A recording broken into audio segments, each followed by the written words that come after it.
Hello, hello, hello, hello, hello, hello, hello, hello. How's it going, people? Welcome to stream. Welcome. Hope everyone's had a fantastic day. It is Tuesday, the 2nd of September. But yeah, Arsenal are on international break. Most of the clubs are, to be honest, on the international break. So I thought, why not sit down today? Why not literally sit down with you and just talk about the first 3 games of the season? Transfer window, have Arsenal screwed something up? Is Arteta screwing stuff up? And are we in injury crisis already? Because let's be real, it's not looking good when let's be real, about 4 or 5 of your first teamers, let's be real, of starting players arguably, are already injured, and season has just kicked off. Big up Hyper Protagonist. Hope you're doing well, people. Like and subscribe. We just hit 900 subscribers yesterday, so big up to you all. Thank you so much for your support, and onwards and upwards to big 1,000 we go. Big up Abs. Big up Waffle Dawn. Do you want to? If you want, you can just message me on WhatsApp. Can come on the channel if you really want to as well, if you have time. Big up Andrew. Don't forget to like and subscribe, people. Yes, don't forget to like and subscribe. Arteta is my hero. Build him a statue, paint the murals by the dog, and invert it into a cat, dude. Stuff like this will get you timed out in the channel real goddamn quick. You will get timed out real quick. I'm not gonna lie. But yeah, I get it. Big up Gavin. Hope you're doing well. Yeah, I'm late. Family comes first. Let's be real. Big up Wahaha. Hope you're doing well. Going on a positive note into the international break, solely because, let's be real, you beat Burnley somehow in a game which you could argue it was also maybe not a bit the mud shouldn't have won, maybe, but it is also what it is. Let's be real. Thank you all for subscribing as well, people. Thank you all for subscribing as well. I really appreciate that. Much love, much appreciation for that, people. So thank you. Win big 1K is coming soon, people. Like and subscribe.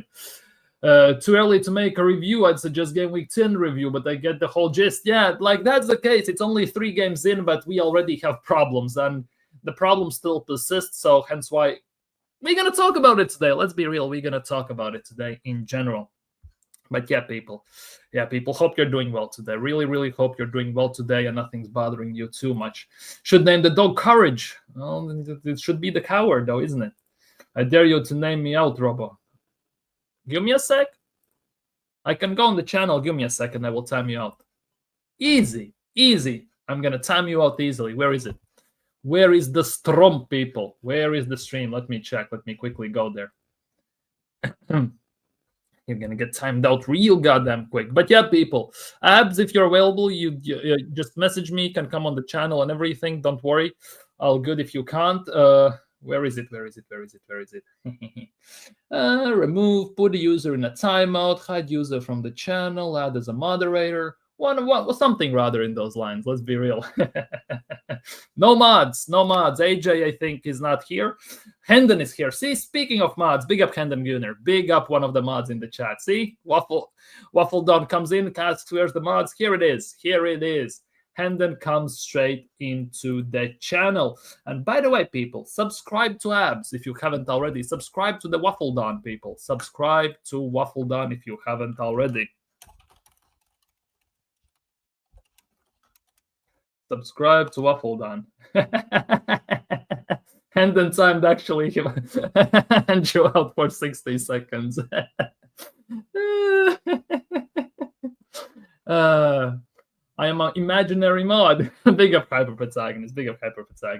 But yeah, people, what can we say about the Arsenal season? Transfer window started in a I would say in a very lackluster way, I'm not gonna lie. And it kind of dragged on and on. And obviously all the Gyökeres stuff that went on and everything. It was a bit of a random one, but it was somewhat typical Arsenal business. It was definitely typical Arsenal business. Let's just put it that way. But at the end of the day, we managed to do it. We literally managed to do it. We managed to win. We managed to do the stuff we need. And ultimately, it worked. It literally worked. We have 2 wins out of 3 games, which is actually quite nice. Obviously, Liverpool game was there for the taking, and Arsenal didn't do it. So We're definitely gonna get into that. We're definitely gonna get into that in a split second. You're definitely gonna get into that in a split. But yeah, people. Yeah. Give me a second. Let me do this properly. Yeah, big up, people. Shout out. Big up, Cape. Big up, Cape. Hope you're doing well. Go subscribe to Cape as well, people. Subscribe to Cape as well. I dropped it in the WhatsApp chat. I dropped it in the WhatsApp group. If you can jump on. We can discuss Arsenal and the shortcomings. Let's be real. In the WhatsApp chat. We Liberties in the house. Big up. Big up, my bro. How you doing, man? All good. Like, I thought I'd drop in for a bit, just to see what's going on. Do you know what I mean? Yeah. No worries. Arsenal, happy? You know what?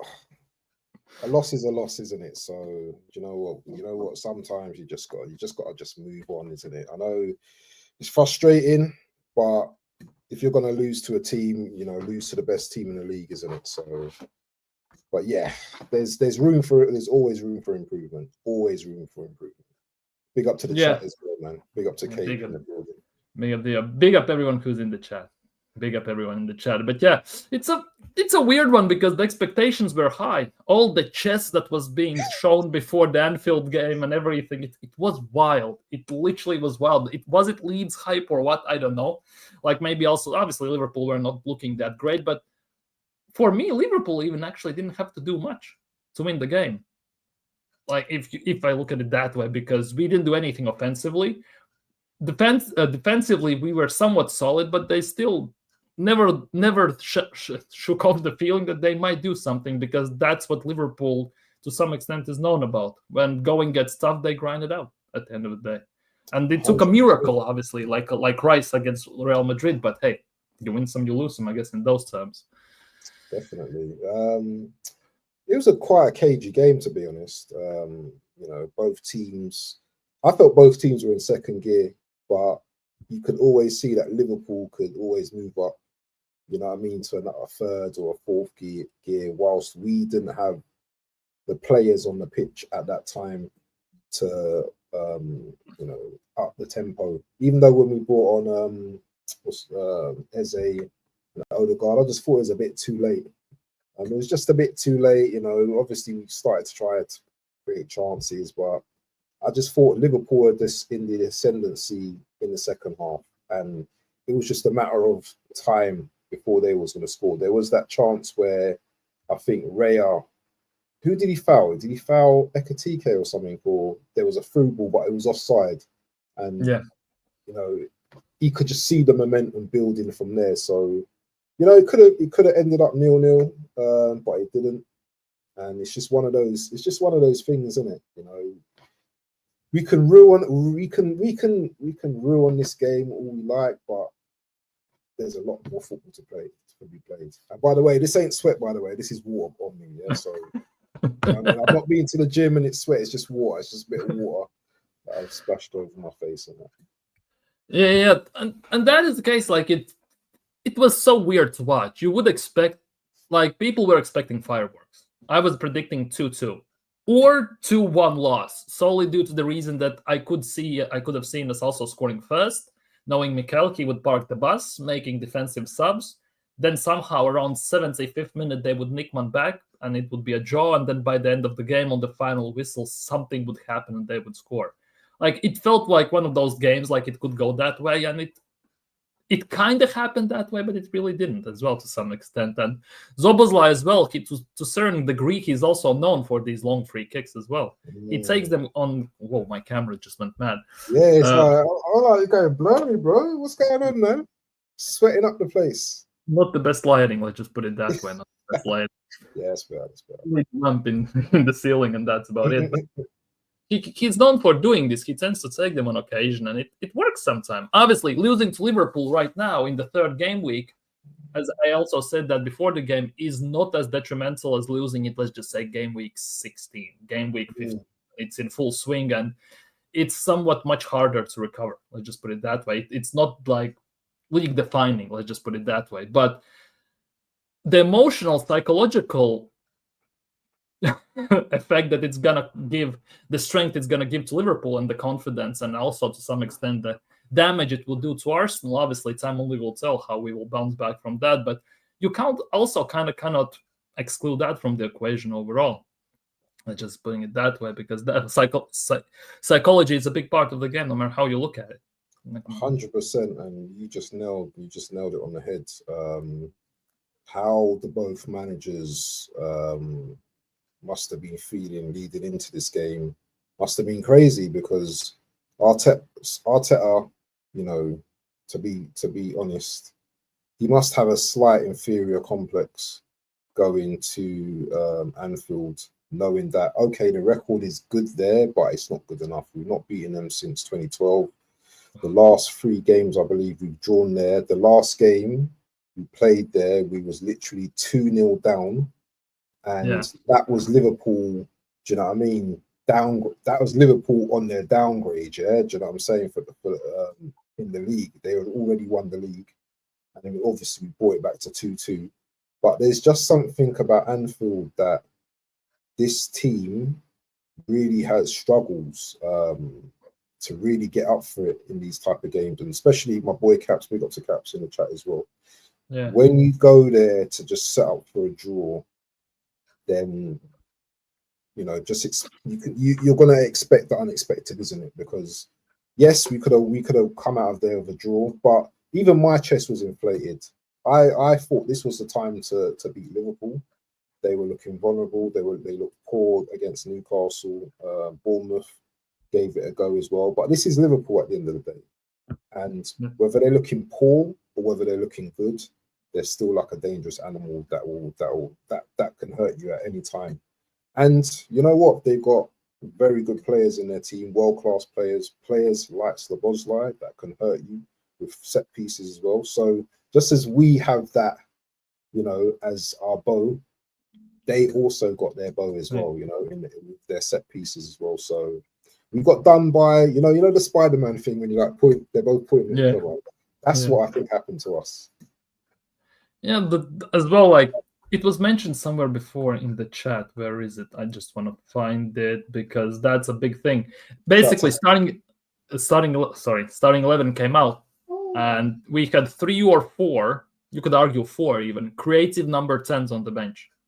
And Merino started in number 10. And that pretty much set the tone how the game most likely is going to go and how it will be played.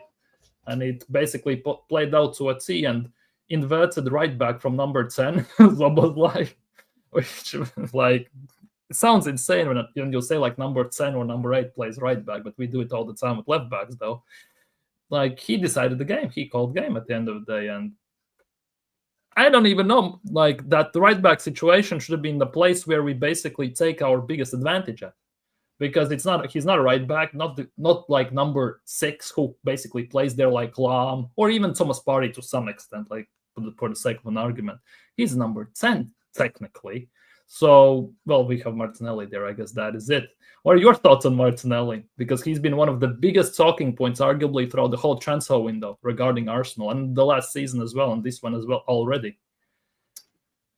Martinelli is just a really frustrating player. I know people like him, and you know what, I like him and that, but he's proper regressed at Arsenal, and there's no coaching, I don't think.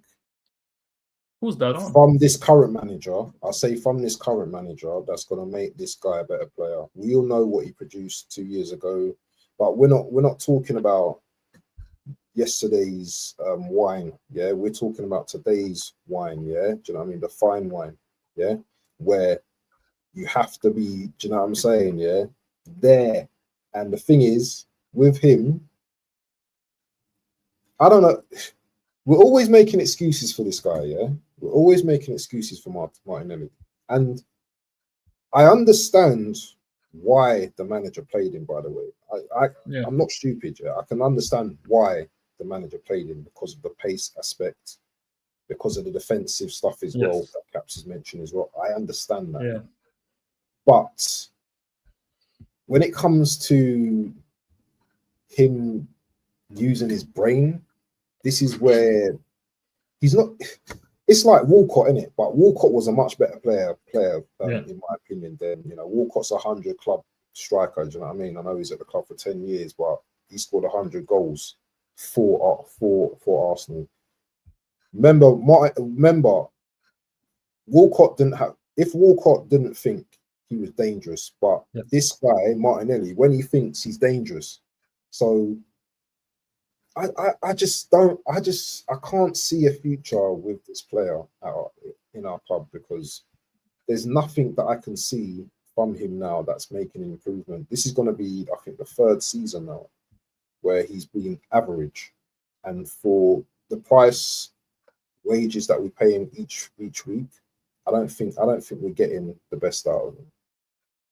Yeah, 100%. Like, it was 2 years ago, he scored 6 goals. I think last season it was 8.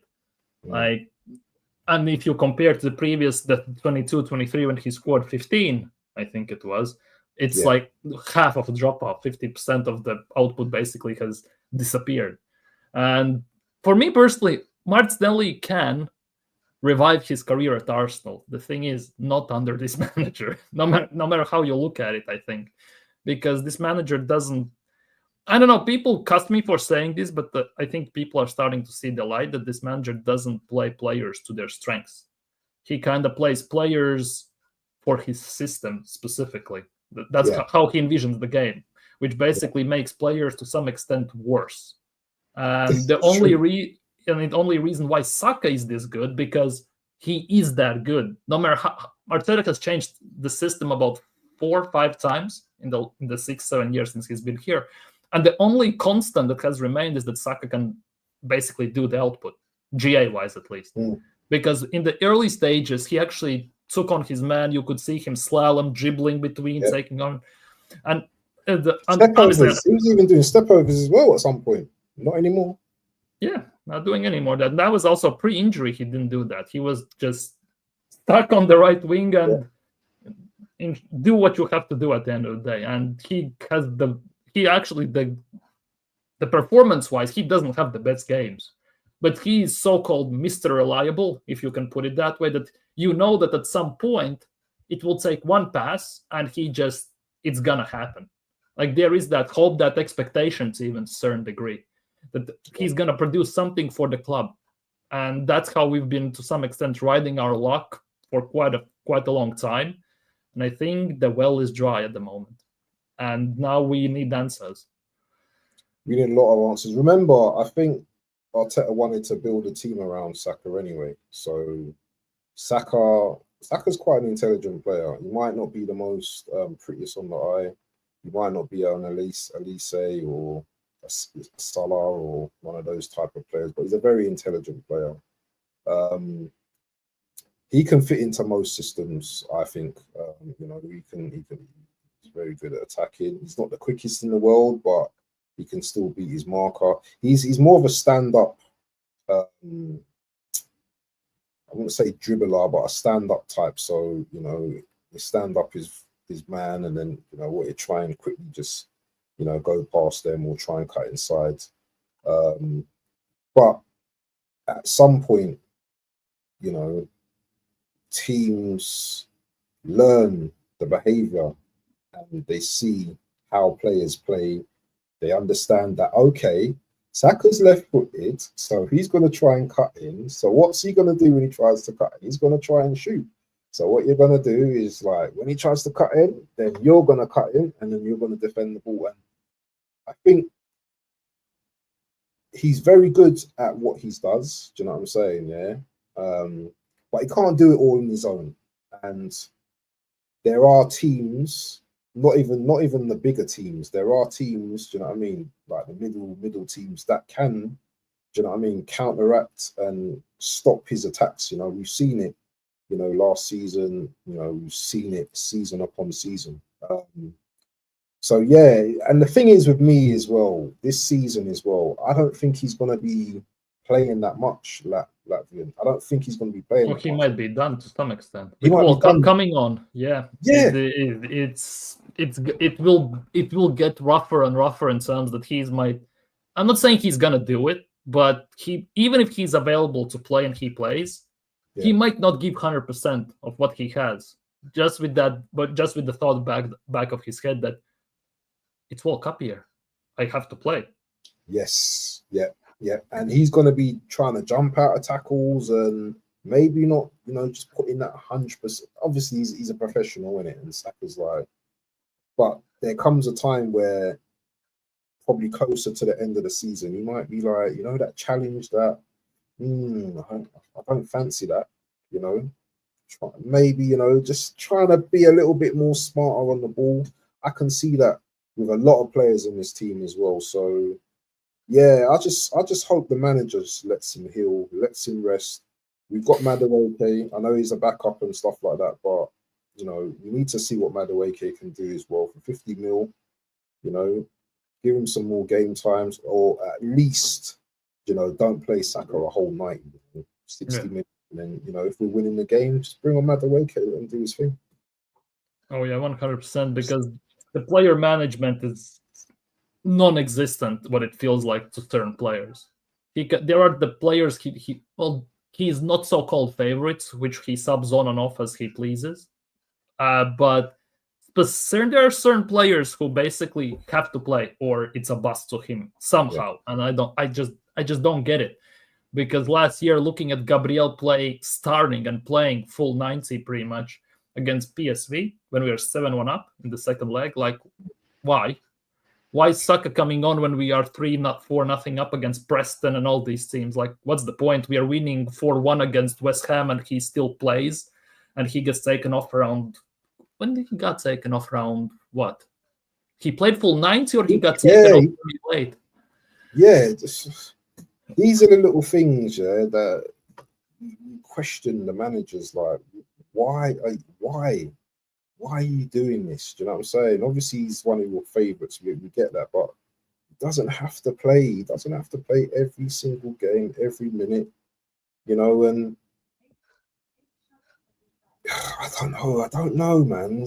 People, big up to Cape, yeah. I know Cape calls Arteta a genius and all that kind of stuff, yeah, but sometimes, yeah, you have to question a so-called genius, yeah, of why he does things like this. Do you know what I'm saying? Because you've got other players that you can play. I think even them times there as well, Ethan was like balling out as well. Why not give Ethan game time as well?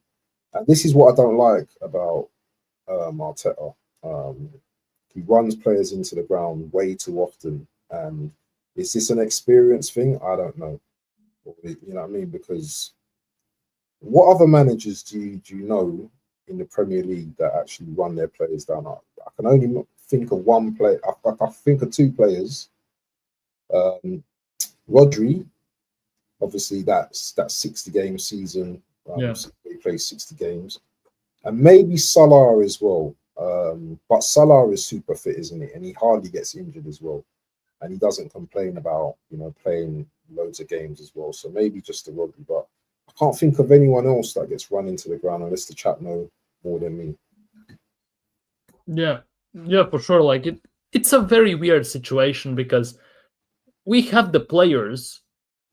Realistically, we can sub on, and he just doesn't. That for me, that is the biggest question. He much rather subs off a defender and subs on a new defender, or a midfielder for midfielder, rather than freshens up the attack. That for me, it's such a weird situation because you would think that towards the end part of the game, you would actually want someone who is direct, quick, technical, which basically gives defenders nightmares when the legs start to get heavy. Maybe focus is fully not there. I mean, Ethan, Max, they would now Eze as well. Obviously, right now it would be, but they would be perfect for those situations, especially if it's still a draw and you're chasing a win, or we are chasing a draw. It would be perfect, but somehow it just doesn't compute. And like to say that for me personally, to say that it's inexperience after almost 7 years now, it's going to be the 7th year past December 19th, and he still does the same thing. I cannot say that that's inexperience anymore, because that's stubbornness. He doesn't see there is something to it. You just cannot do the same mistakes over and over again and expect that it's going to be different. Like it's definition of insanity. 100%, 100%. And I'm past the point now where I can't be bothered to keep saying, "Oh, I'll tell you, why are you doing this?" Because he's going to do it anyway. You know, he's not going to listen. Big up to my brother, BBK Sports. Make sure you go and subscribe to my brother, BBK Sports, every time. Big up to BBK Sports. Yeah, it's actually quite disturbing how he actually uses Saka. And no one else in the club. I don't know. Obviously, I'm not there at the club yet. Doesn't anyone say to this guy, listen, stop overplaying this guy? Yeah, you need him. I know some players are on big wages and they have to play, and marketing and sponsorships. I understand all of that, yeah. But also as well, yeah, I'm just going to take it away from Arteta for a moment. The player as well. The player has also a responsibility as well to say, you know what, my ankle's not right today, boss. Yeah, let me just sit this out. He also has to be, do you know what I mean, honest. Because I feel in today's game, yeah, a lot of players, yeah, they're so insecure about their place that they have to play. They have to play, even if they've got like a maybe a little niggle, that's fine. But sometimes a little niggle can turn out to be something worse in another area of the body, you know, like a hamstring or something, like a muscle tear or a hamstring or something like that. I think players need to be more honest with their body. Yeah, no one's like immortal on that pitch. Yeah, you will get injured at some point, and you know, you need to take accountability for your own selves as well. I know you want to be the star, want to play every game. I was like that when I was younger. I always wanted to play, But when I got injured and I knew I had like a swollen ankle, I'm not risking it. Do you know what I mean? Because if I risk it, I'll be out for another 5-10 games. So it's all about, as you said, man management, but it's also about the players also acknowledging, do you know what I mean, that I'm not feeling right today, boss. You know, just leave me out. Yeah, for sure. Big up BBK, big up. I see. All good. Big up AFC always as well. You see this, yeah, big up to AFC always. But look at this comment from Caps down below. Yeah. Arteta knows if Saka don't play, we lose in the big game. But it's not crazy. The case. This is crazy. Are we that reliant on Saka? Yes. We saw last year, remember when Odegaard got injured, Saka still to some extent carried the team. Then Saka got injured, Odegaard got back, Odegaard was stinking out the place. And huge part of the fan base said, oh, but he needs Saka to come back. Like, he's our captain and he needs support from another player to actually look good. But then Saka, well, I would still say he was rushed back, but he comes back and Odegaard didn't get better. That is Saka our best player? Is Saka our best player, would you say? Attacking wise or overall? Overall. No.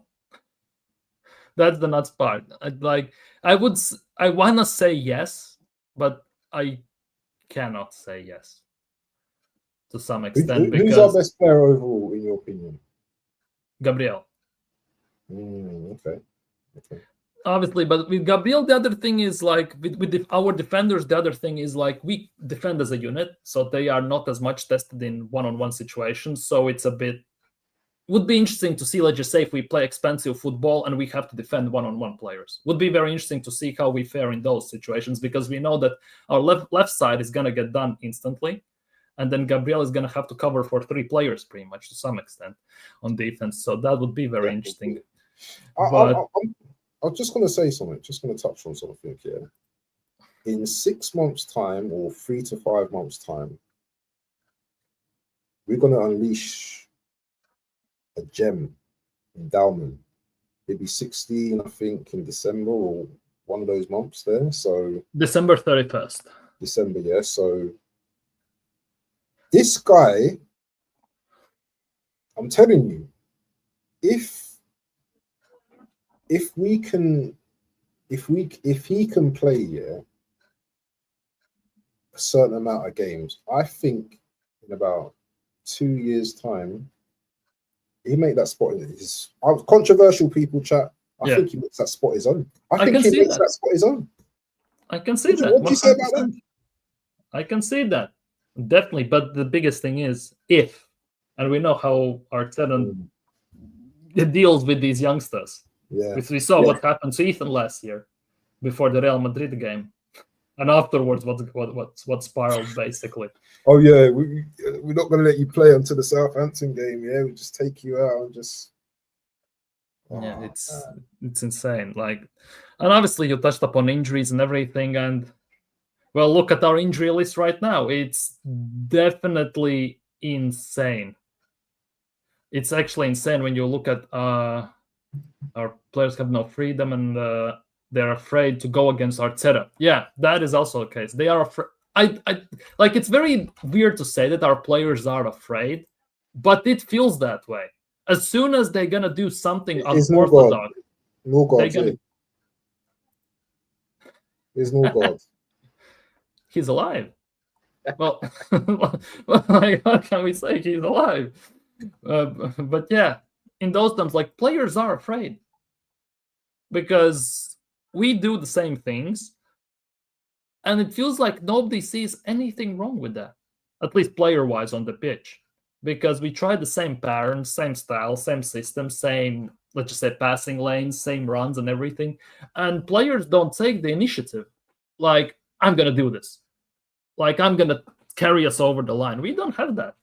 And it's very weird because in this team, it's been, since Arteta has joined, basically, we still don't have a player who can single-handedly decide a game for us. Attack-wise, at least, definitely. Because we don't have that Alexis type of player who says, well, you all are useless today. I'm going to take the ball and carry us all over the line, basically. 10 players on shoulders, ball at his feet, dribbles between defenders and scores a goal. We don't have that. Because to some extent, you need to have it. Especially in those games when you play these low blocks and everything. Let's not even talk, to be honest, about low blocks. Because it's been 5 years and still no ideas how to beat those. And it's a weird thing because, okay, I'm going to touch on low blocks. Okay. In the 22-23 season when we were flying, right? That season was phenomenal. I started to believe, I'm going to admit, Let's just put it that way. And there was this one game we played at home against Newcastle. First 10-15 minutes, Eddie Howe tried to go toe-to-toe with us. And we had about 5 chances to score, and we, didn't score, obviously.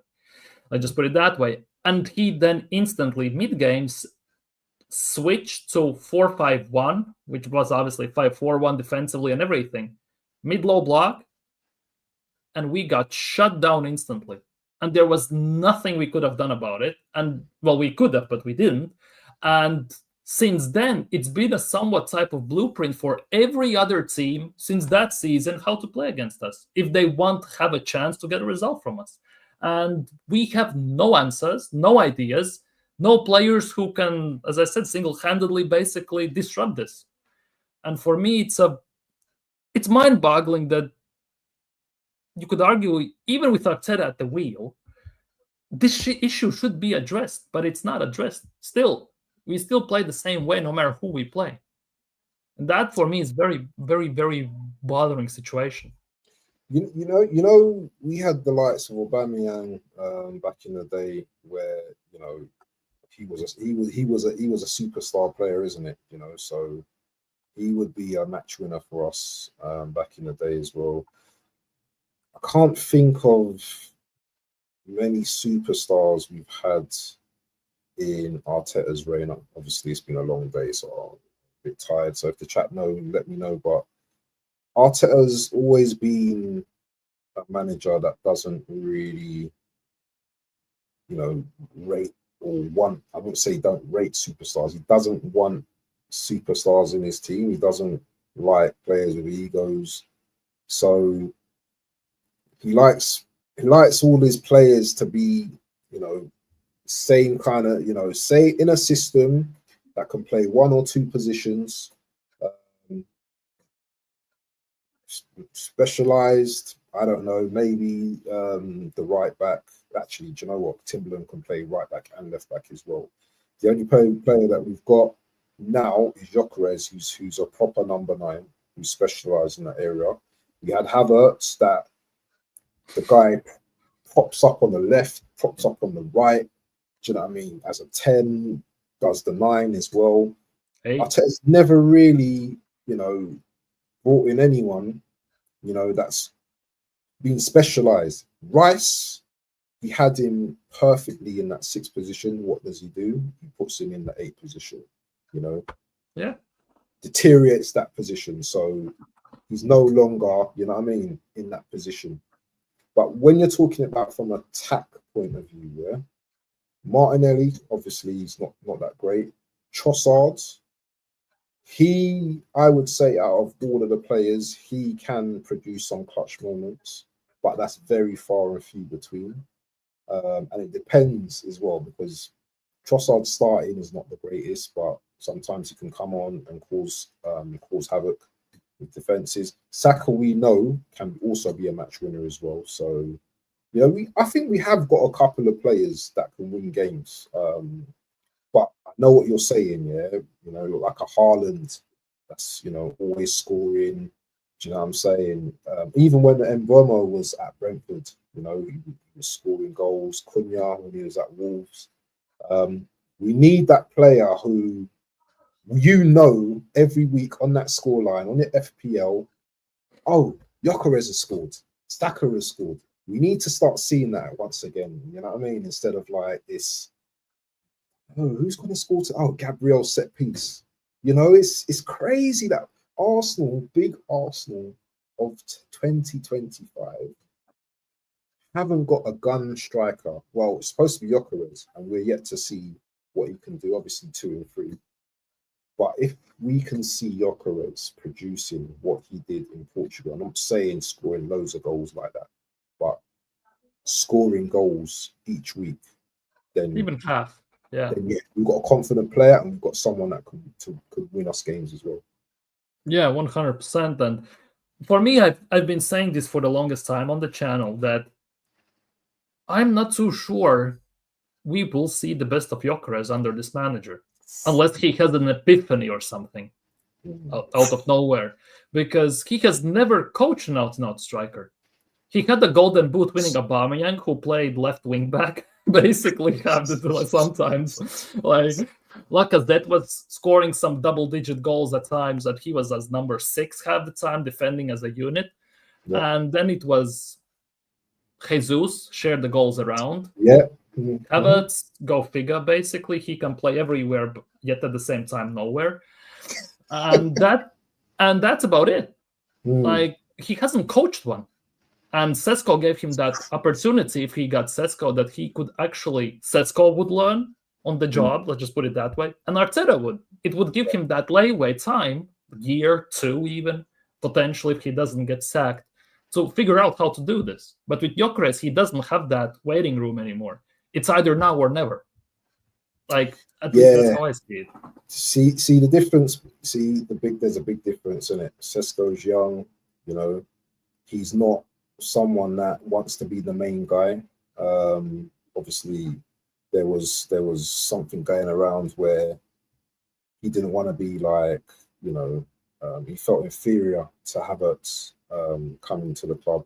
But I think Gyökeres is at that stage in his life now. He's 27 years old. He's not going to learn anything new, is he? And he's going to play the way he wants to play.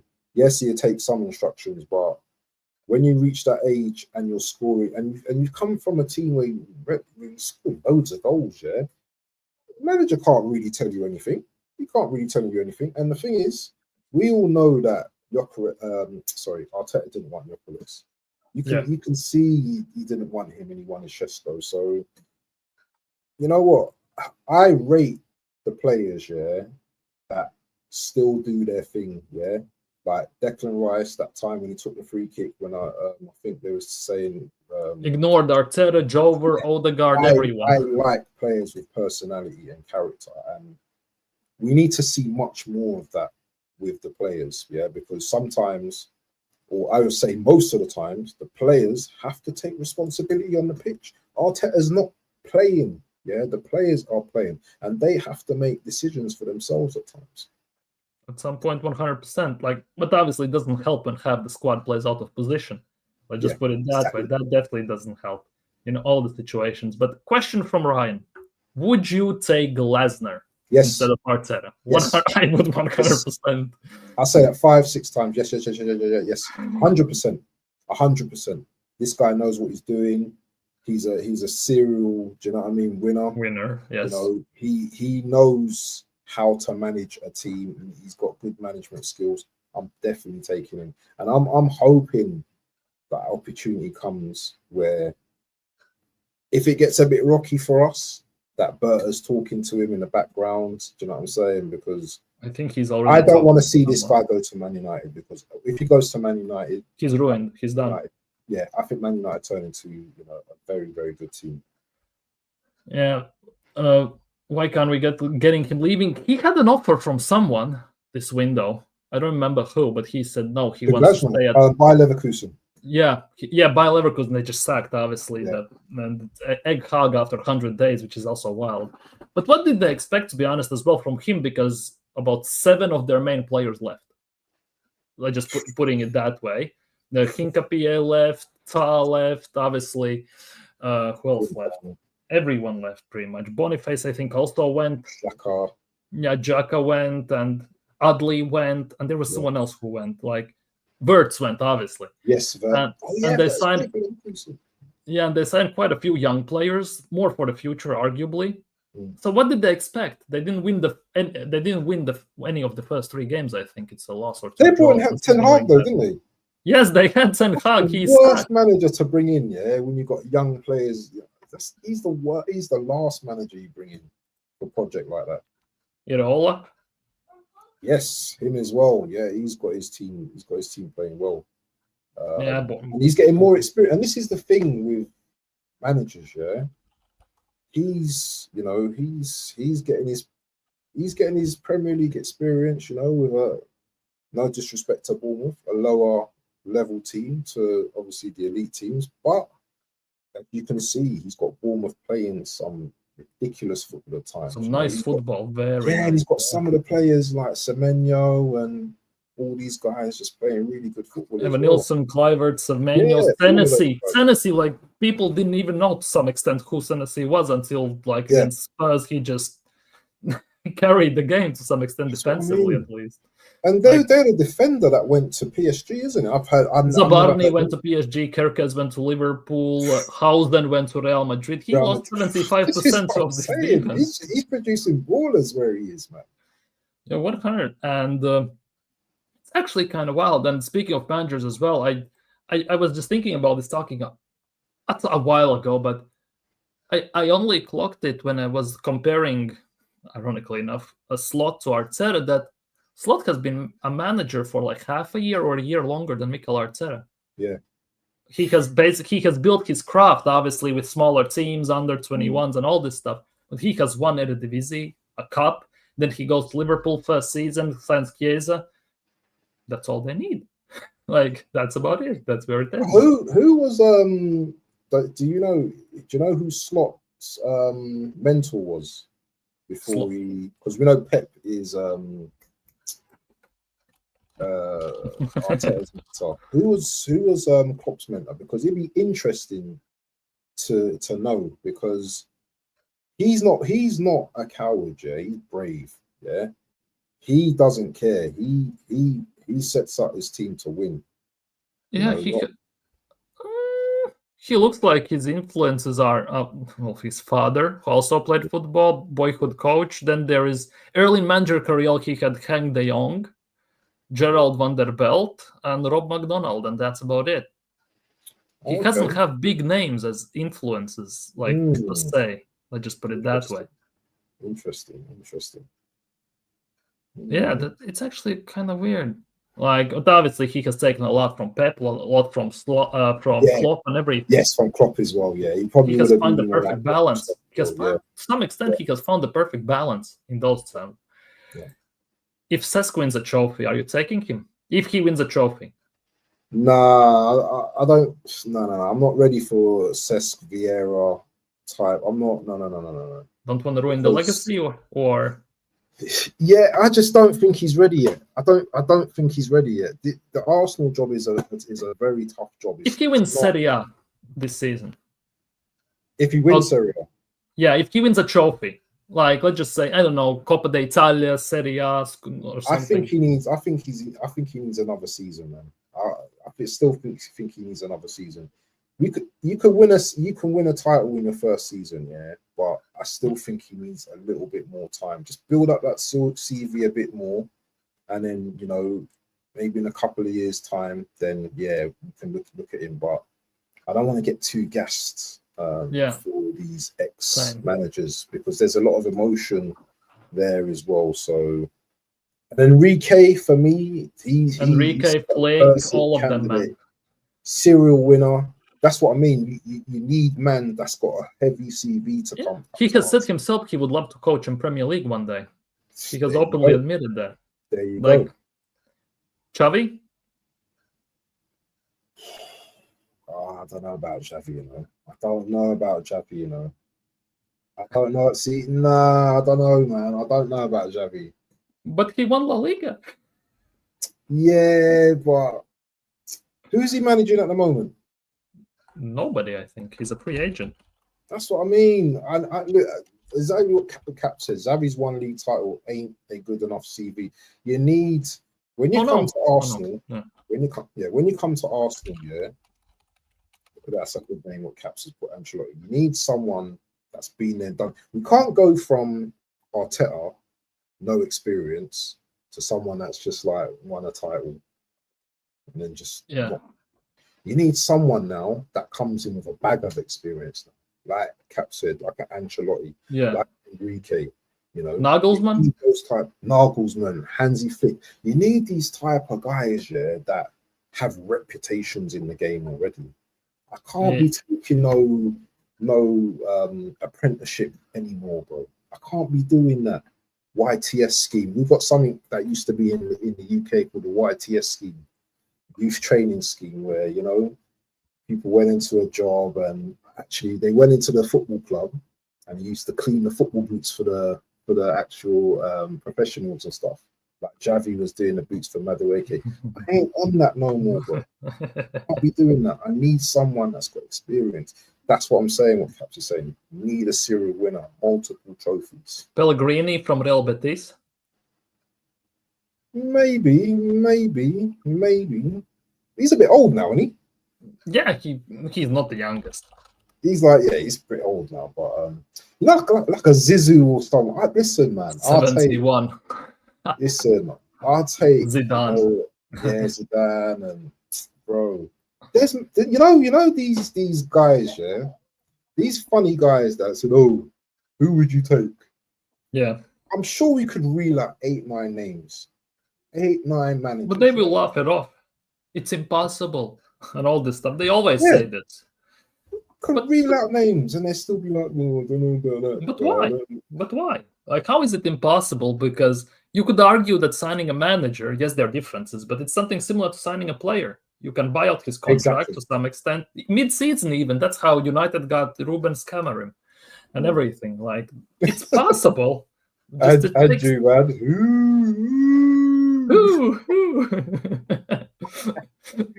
He's funny, man. Something I want to share, because we touched upon injuries, right? Yeah. And we are currently at this stage of injuries. What? 1, 2, 3, 4, 5, 6. We are 8 injuries already, and we've only played 3 games. 8 injuries. Yeah. And I'm very afraid that Calafiori is going to Italy to international break. I think somebody is gonna get done in international break. I have a very bad feeling. 100%.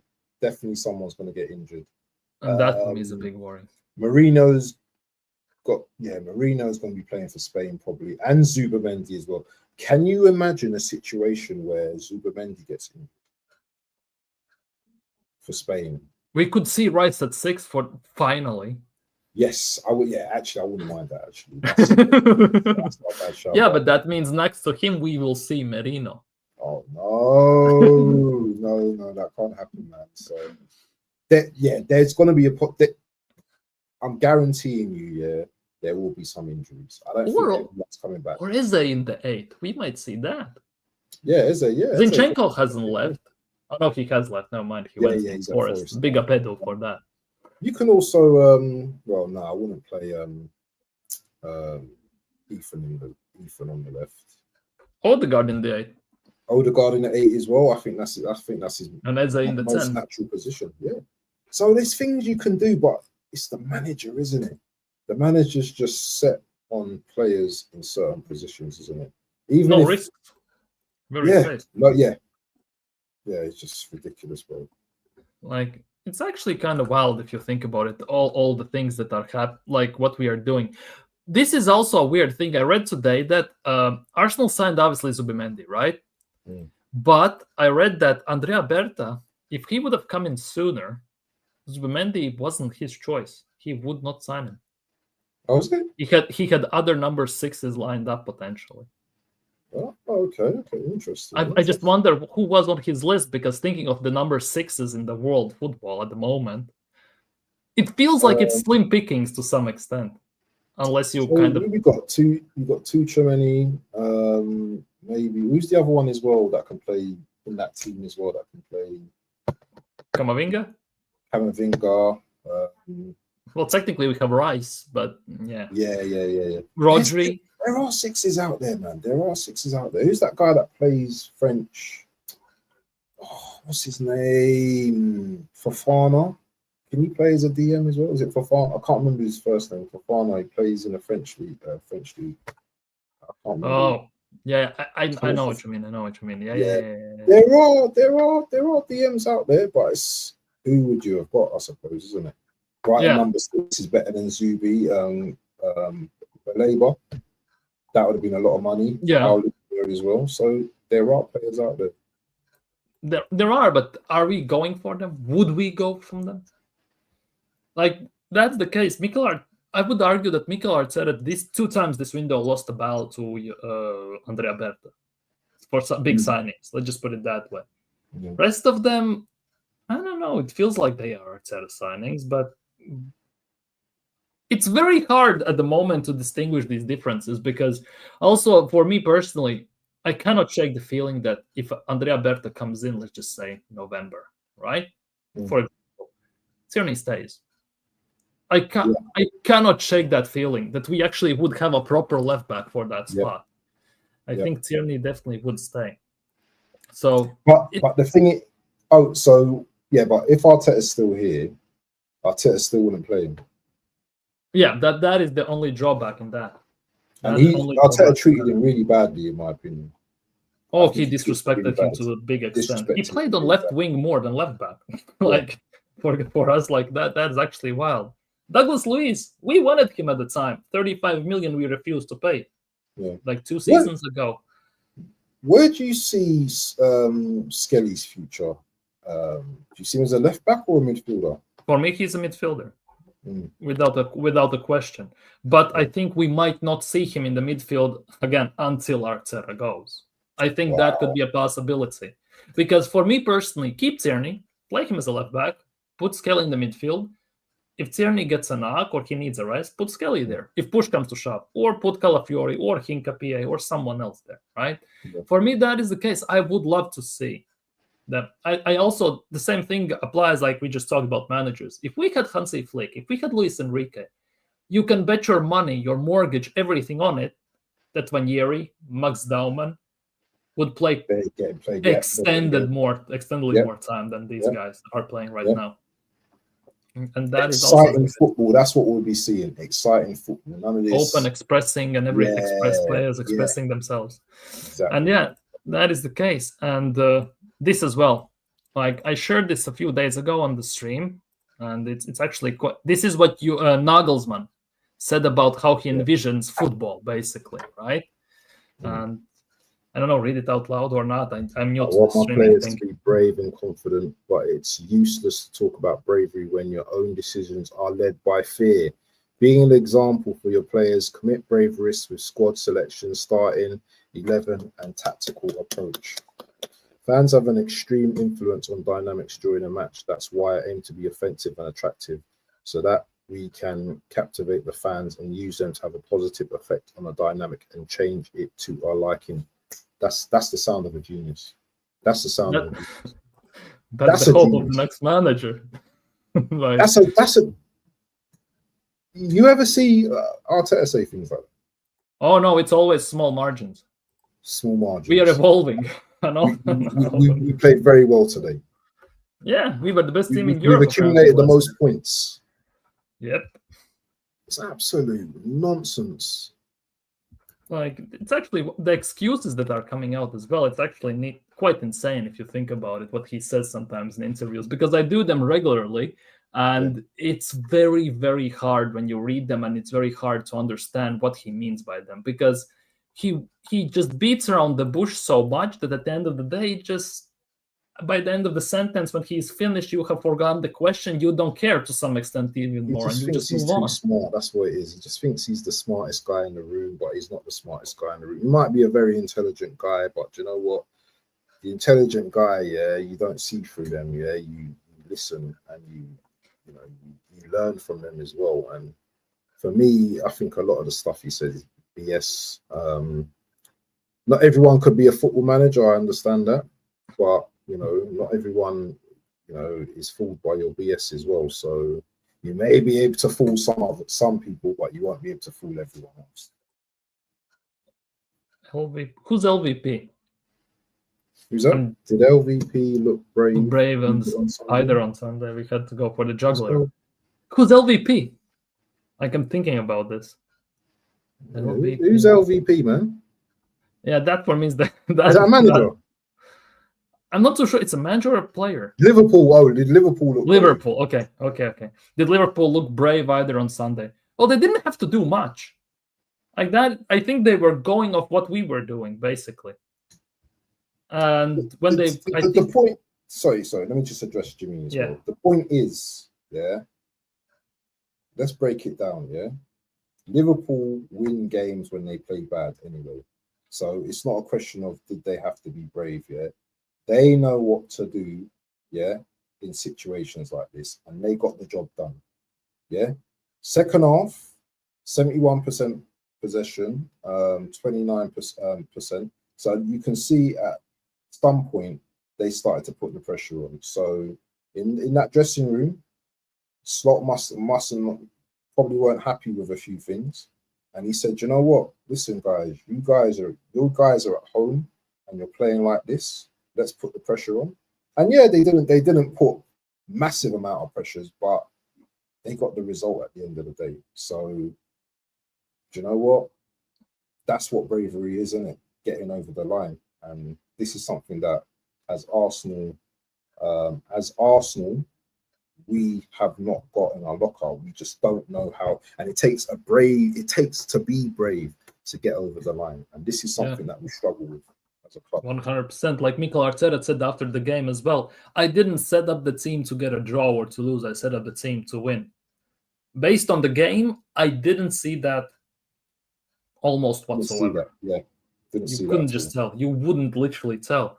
And it's actually kind of nuts when you think about when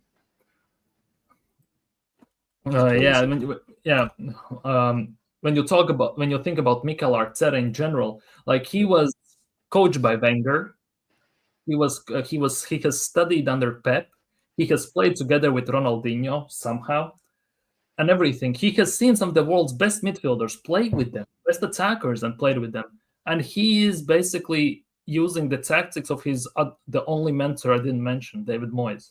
Somehow, like, it doesn't make sense to me. To some extent, the way we play, because every game, also when I pick the FPL teams, every time when I do this on the stream, people say, "Oh, put Gabriel in the team. Arsenal gonna score a corner."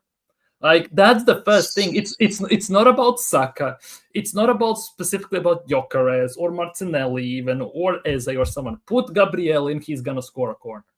Like, for me, it feels like it's backwards thinking to some extent. Like, it shouldn't be that way, that we are already before the game talking about Gabriel scoring a header. And that's the way we're gonna basically get the job done and get the team to win. It's absolutely ridiculous. Listen, it's not illegal to score from set pieces. That's one point. But the way we set up, is literally try and win a corner, try and win a free kick, and then you know what? It's so ingrained in us right now that we become set piece FC. And yeah, maybe that's one of our tools, but there was no success on. It's not going to always work for us, is it? The set pieces aren't always going to work for us. I was saying to BBK, the old traditional free kicks where someone used to just run over the ball, maybe a player tries to run after them. There's no smart activity going on now. It's just cross in the ball and inshallah score a goal. That's how it seems to me. It just seems like Wimbledon FC back in the day, set piece FC. And it's just for a club who models itself on excitement. Like raw. Oh man, definitely Stoke FC, bro. Definitely Stoke FC, man. And you know what? He models himself because that's how we play and how he used to play, because he was a Mr. Safe guy, yeah. I saw a quote somewhere, is it from Mourinho or somewhere, that they never used to press because Arsenal used to Arteta just used to play the ball back, sideways, backwards. Never, you know what I mean? So they just wouldn't press it, just leave it. So it's one of them ones, isn't it? But listen, my brother, big up to Latvian. Make sure you subscribe to the channel. I'm gonna have to drop off, my bro. It's been wicked being on the stream today. We need to do more of these streams, my bro. Oh, 100%. It was a pleasure having you on. Definitely. We're going to be hopefully doing some more work together. But yeah, it's been good being on the stream, my brother. But yeah, I need to go now. But big up to the chat. Big up to Latvia. Make sure you're slapping the likes, people. And yeah, man, have a great evening. Yeah. Big up. Big up. But yeah, people. Yeah, it's actually insane. Big up Abs for coming on, sharing his opinions and talk. It was actually a very nice chat. Yeah, we need to do more collabs, 100%. Set piece FC wouldn't be that annoying if the Jover guy didn't try to jump every occasion. Yeah, the one time we actually have scored directly from set piece twice in one game was when we ignored Jover's tactics, ironically enough, isn't it? And that's actually insane. More merchandise sales, no football. Let's not forget, next year, 2026, it's 140 years of Arsenal. 1886 when we were founded, right? Which means there will be an insane drop of merchandise once it happens. And it's going to sell out like, I don't know what. It's going to sell out so quickly that it's going to be, I don't even know how to describe that, to be honest. They're going to make bank and a half, to say the least, if we look at it in those terms, right? We was playing for corners. Yeah, 1 billion spent and looking for throw-ins on corners. Yeah, Stoke FC, We were weak and meek. Change one player of these two, Martinelli Merino, for Eze and Odegaard or Wanyeri. Well, we don't lose much, but gain more. Exactly, 100%. And why Odegaard as well came on in that game also is a bit of a mystery to me. That is actually quite insane. Question is, does Abs come? You have to ask him that tomorrow. Oh golly, there will be campaign, parade. There will be a video maybe even made of the best times at Arsenal, and everything is going to be about history. Oh, but it's yours gold and all this stuff. It's actually, it's going to be nuts. It probably will be amazing. At the same time, it will be a bit sickening, let's just put it that way, because the glazing we're going to get is actually going to be nuts. Declan Rice will get injured for England. He looks shattered. Oh, bloody hell. If that happens, we are so done out here. It will be worse than you even have to think about it. I would take Diego Simeone. At Arsenal. 100%, I would say. Similar style, but Vince Jones, yeah, he hasn't won anything in the last, 3-4 years, but overall, he knows how to get the job done. People say he parks the bus, but at the same time, he also has changed. He has actually adapted to some extent, looking at this, because he plays a bit different style right now. and he actually is a bit more attacking. Let's just put it that way. There will be a whole channel documentary. Not sure.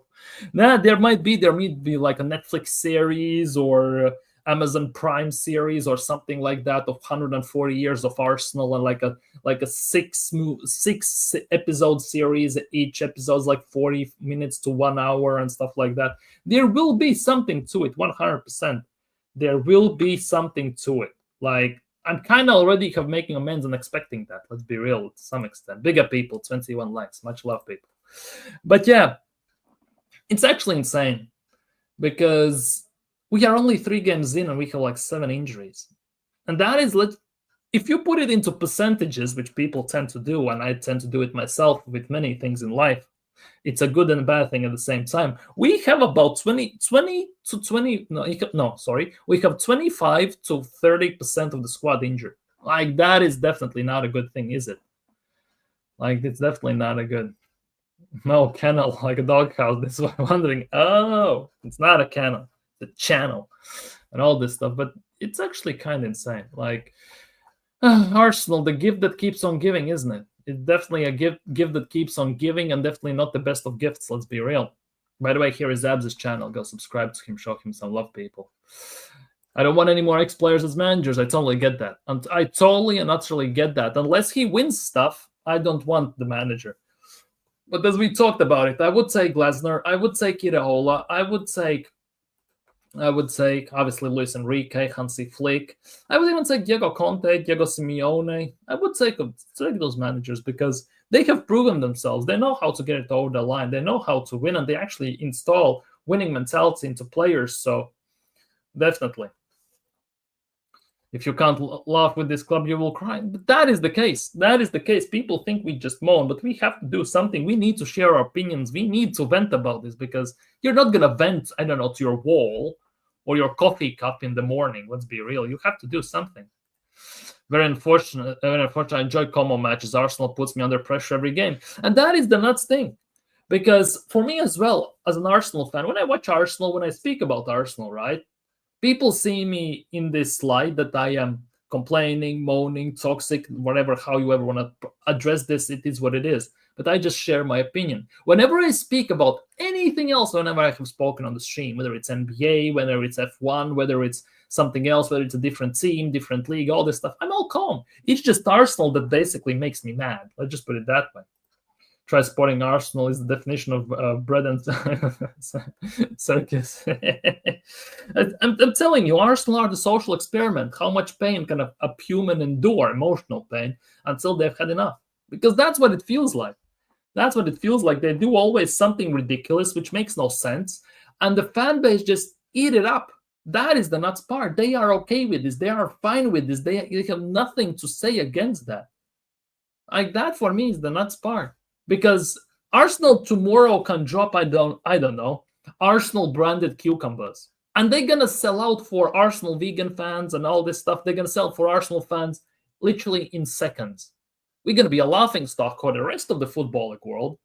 But that part, they don't care. They got their Arsenal cucumber or something like that. That is the nuts part. Like, people, I don't think if they're looking at weird or, well, not weird. They're looking at it differently, I would suppose so. But it's a weird one. Definitely, it's a weird one when you look at it, Arsenal, how they do this.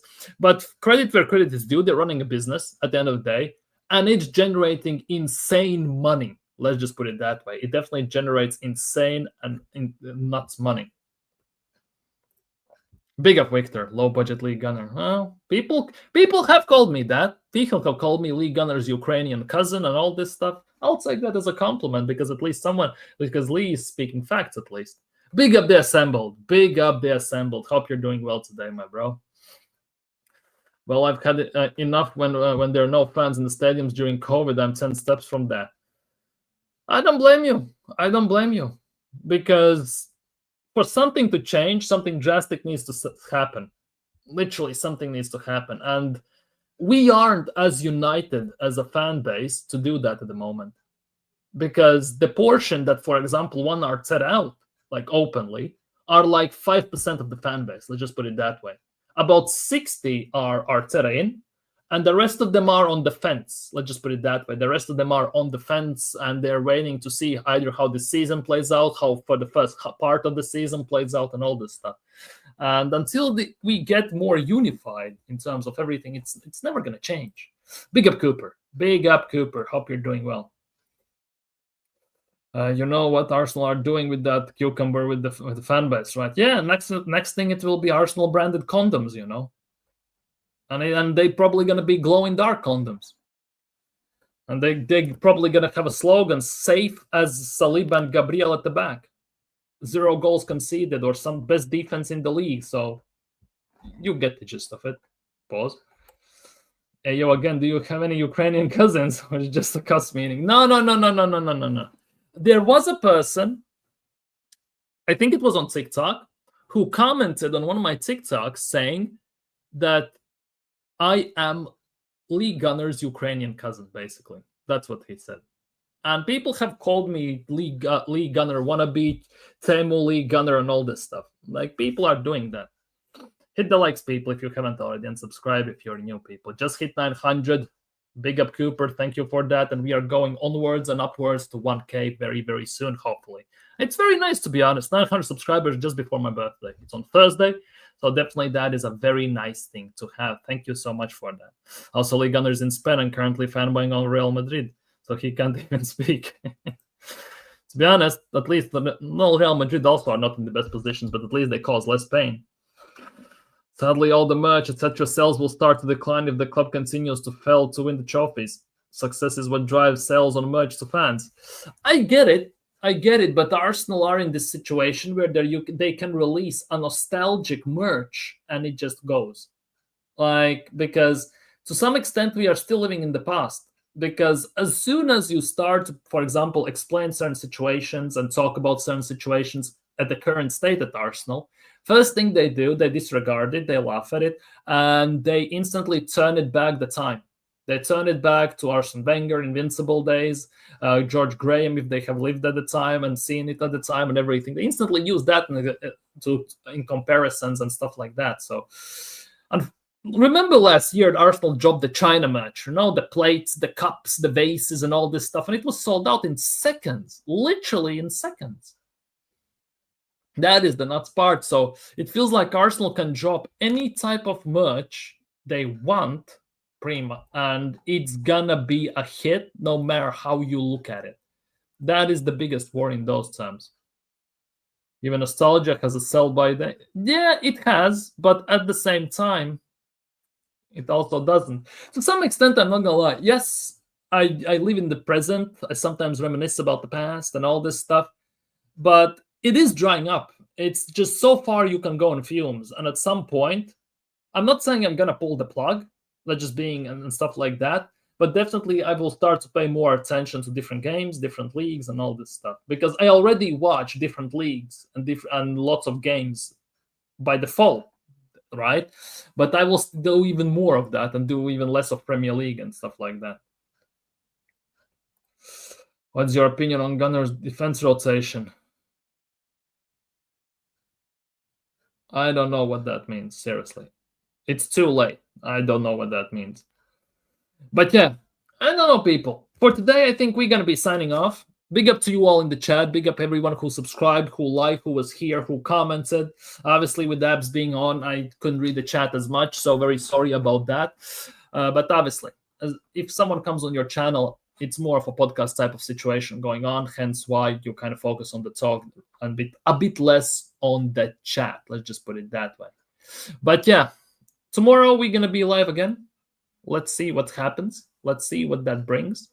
Definitely going to be live tomorrow. Not sure about Thursday as of yet because it's my birthday, as I said, but at the moment it's a bit different. But for today, like, comment, subscribe. Thank you guys so much for being here, and see you all tomorrow. Peace.